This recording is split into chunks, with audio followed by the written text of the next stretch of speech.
Hey tout le monde, c'est Niki et on enchaîne sur la deuxième partie de notre tuto. Si jamais vous avez raté la première, vous avez juste à cliquer ici. Et donc là, j'étais en train de développer les 3 solutions pour installer un nouveau système d'exploitation. Donc la première solution, c'est de le graver sur un CD DVD, tout simplement. Donc vous insérez votre CD, vous cliquez droit dessus et vous choisissez graver une image. Alors il me semble, je suis pas sûre, mais il me semble que les versions antérieures à Windows 7 n'intègrent pas un logiciel de gravure, donc il faudra télécharger un petit utilitaire de gravure. Deuxième solution, vous pouvez utiliser une clé USB. Cette clé USB, il faudra qu'elle soit bootable. On va rendre notre clé bootable. Il nous faut un utilitaire pour ça. Moi, je vous recommande Win2Bootik, je crois que ça se dit comme ça. Principalement pour Windows, là, par contre. Je vous laisserai les liens aussi. Hein. Donc, lui, il va transformer en fait votre clé USB en support amorçable. Donc, télécharger. Là, on choisit suivant la version. Moi, je suis Windows 8 64. Télécharger. Enregistrer. Pour Linux, je vous laisserai ce lien, Yumi. Et alors là, ce qui est pas mal en plus, c'est que il vous fournit directement le lien de téléchargement de l'ISO. Vous n'avez même pas besoin d'aller le chercher.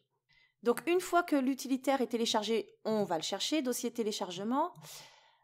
Clic droit, il est ici. C'est un dossier zippé. Clic droit, extraire vers. Si vous n'avez pas de logiciel de compression de fichiers, je vous le laisse à nouveau dans la description. Il y aura juste à... C'est WinRAR. Il y aura juste à le télécharger, à l'installer. Dossier décompressé, on ouvre application.exe. Clic droit, exécuter en tant qu'administrateur. Et voilà, il est là. Donc, j'ai pas branché de clé USB, je vais le faire tout de suite. Voilà. Donc, il m'a détecté ma clé, vous voyez, H, c'est la seule. Et là, on va glisser tout simplement le fichier ISO de notre système d'exploitation. Donc, on va aller le chercher, téléchargement, ubuntu.iso, ouvrir. Oui, je suis un peu bête parce que là, je viens de mettre Ubuntu, qui est une distribution Linux, et on a téléchargé Win2Bootik, qui ne concerne que les versions Windows. Donc c'est pas grave parce que j'ai aussi... Voilà, j'ai fait une coupure du coup. J'ai placé dans mes dossiers téléchargement Windows 10 le fichier .iso. Donc on va aller le chercher. On clique là, téléchargement, hop, Windows 10, on sélectionne, on ouvre. Et là, ça passe, hein, puisque c'est une version Windows. Là, quick format, formatage rapide, si vous le souhaitez. Et do it. Donc, il n'y a plus qu'à lancer. Donc, moi, ça ne sert à rien que je le lance parce que vous voyez que ma clé, elle ne fait que 2 Go. C'est vraiment une toute petite, celle-là.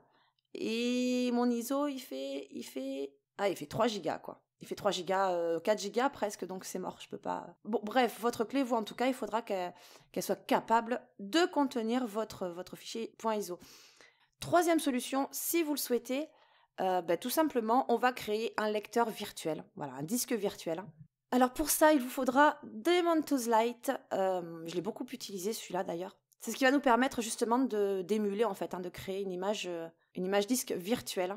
Donc télécharger, vous suivez, enregistrer, donc avec publicité gratuit. Enregistrer le fichier, tac. Une fois que vous l'avez téléchargé, vous aurez ceci. Donc vous aurez juste à l'installer.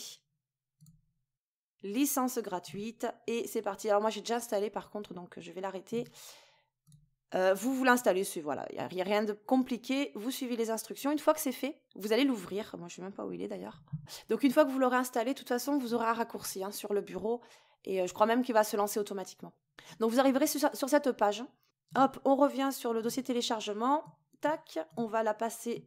Voilà, juste à côté. Ce que vous allez faire, c'est que votre fichier .iso qui se trouve ici, donc ici Ubuntu, vous allez tout simplement l'attraper, le glisser dans Daemontos Lite, tac, ici. Voilà.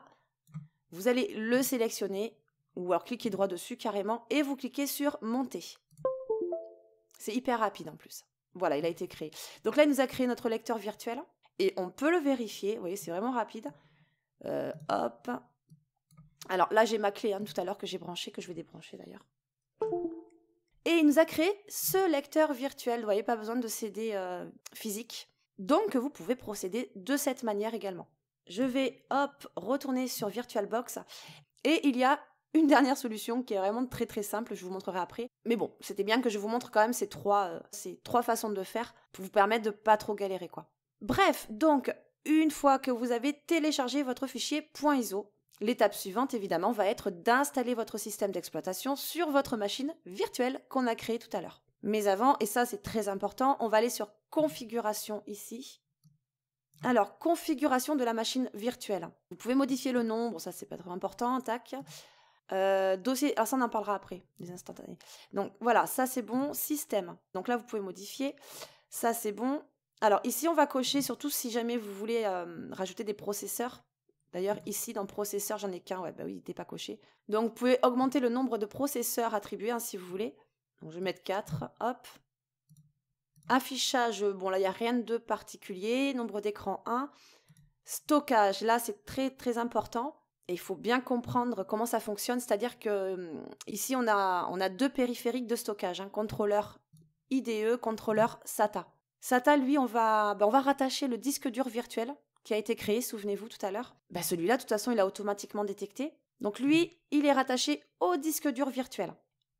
Et le contrôleur IDE, alors lui, en fait, on va le connecter au support. Je vais vous montrer les différentes façons. On a vu tout à l'heure comment utiliser un ISO sur un CD-DVD, sur une clé USB, sur un lecteur virtuel. Et bien, c'est ici que vous allez choisir l'un de ces supports. Donc, si vous l'avez gravé sur CD, donc on va cliquer sur vide là, bien sûr. Vous insérez le CD-DVD sur lequel vous avez gravé votre ISO et ici, tout simplement, dans le menu déroulant, vous allez sélectionner votre lecteur. Tac. Si vous voulez utiliser une clé USB, c'est pareil, vous cliquez sur le menu déroulant. Et oui, mais non, je l'ai branché, mais il ne me la détecte pas, le lecteur. Ou alors je dis des bêtises, c'est pas possible, parce qu'il me semblait pourtant qu'on pouvait utiliser une clé. Donc apparemment, on ne peut pas en passant par là. Je vais garder l'option clé entre parenthèses, parce que ça me paraît assez étrange. Donc si quelqu'un sait comment utiliser une clé, du coup, n'hésitez pas à me le dire dans les commentaires. J'étais sûre qu'on pouvait. Ou j'ai loupé un truc. Bon, c'est pas grave, de toute façon, puisqu'il y a beaucoup plus simple. Troisième option, donc si vous voulez utiliser un lecteur virtuel, on l'a créé tout à l'heure avec Daemon Tools Lite. On l'a créé avec Daemon Tools Lite, bim, il nous a créé ce lecteur ici, BD-ROM F, c'est lui. Et si on clique ici, on déroule, et on peut bien effectivement sélectionner le lecteur F. Donc ça, impeccable. Voilà, mais le mieux, je pense, et le plus simple, reste de sélectionner tout simplement l'ISO. Alors, il me semble que sur d'autres versions de VirtualBox, ce n'est pas possible. Mais en tout cas, sur celle-ci, VirtualBox est capable de lire directement le fichier .iso. Donc, vous voyez que c'est quand même beaucoup, beaucoup plus simple. Donc, le mieux, c'est on clique, on sélectionne vide. On va se rendre sur le petit dossier ici avec la flèche verte. Donc, moi, du coup, il y est. Mais sinon, vous allez sur Ajouter. Voilà, vous vous rendez dans votre dossier téléchargement, enfin à l'endroit où il se trouve, vous sélectionnez votre fichier .iso et ouvrir, ce qui fait qu'il va le placer ici, vous le sélectionnez et choisir, tout simplement. Vous voyez, c'est vraiment ultra simple. Voilà, ici, on a bien notre fichier .iso. Ça, c'est fait. Et c'est ce qui va nous permettre de lancer le système d'exploitation. Réseau, si vous avez envie d'avoir Internet, et à mon avis, c'est un peu le but de tout le monde, sur le nouveau système d'exploitation. Donc là, vous allez dérouler et choisir accès par pont. Si vous voulez, c'est un petit peu comme une passerelle, parce que là, vous aurez deux ordinateurs sur un seul ordinateur. En gros, c'est ça. Donc, il va tout simplement utiliser la connexion Internet de votre machine physique. Donc, accès par pont, ici, vous choisissez, alors ça, c'est mon Wi-Fi. Moi, je vais prendre le câble Ethernet. Port, ça, c'est bon.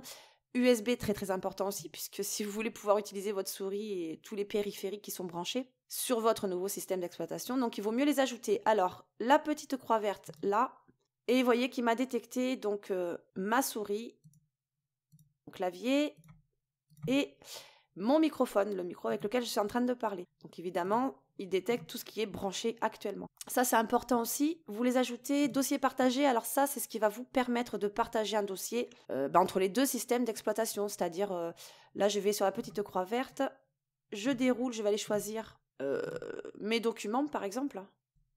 Ouais. Je veux partager le dossier document. OK. Voilà, et donc ce dossier-là, ce répertoire sera partagé entre les deux machines. Et OK. Donc maintenant, on peut enfin installer le système d'exploitation. Donc c'est parti. On va sur Démarrer. Tac, petite fenêtre. Et j'ai oublié de dire d'ailleurs aussi que si un périphérique est utilisé sur la machine virtuelle, il ne sera plus disponible sur la machine physique. Ça, il faut le savoir aussi. Donc OK. Deuxième fenêtre normale. Donc on ferme. Là, on va arriver sur l'interface normalement. Ça, OK. Tac.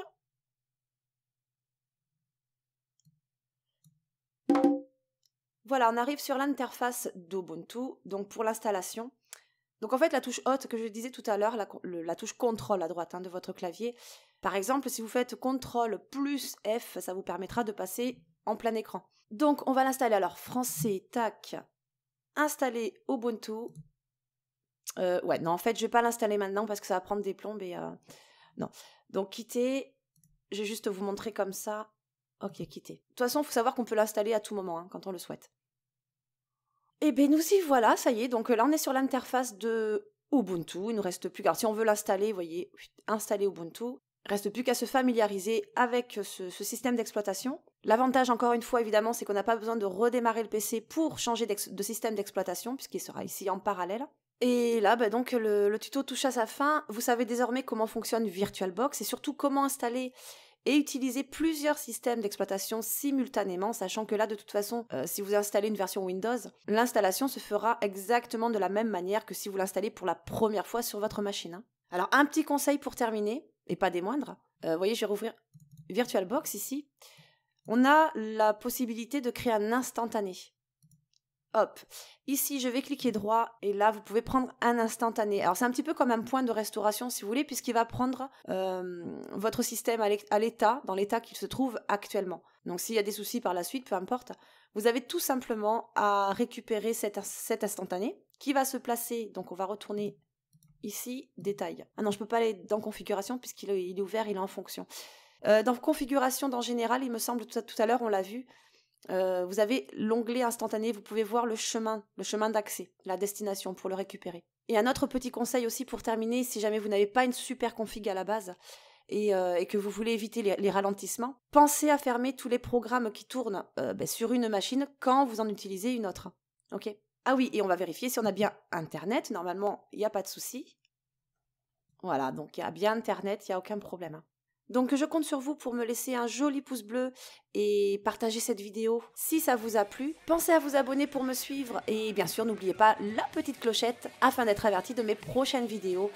Et moi en attendant, je vous fais des bisous et je vous dis à très vite pour une prochaine vidéo. Allez, ciao!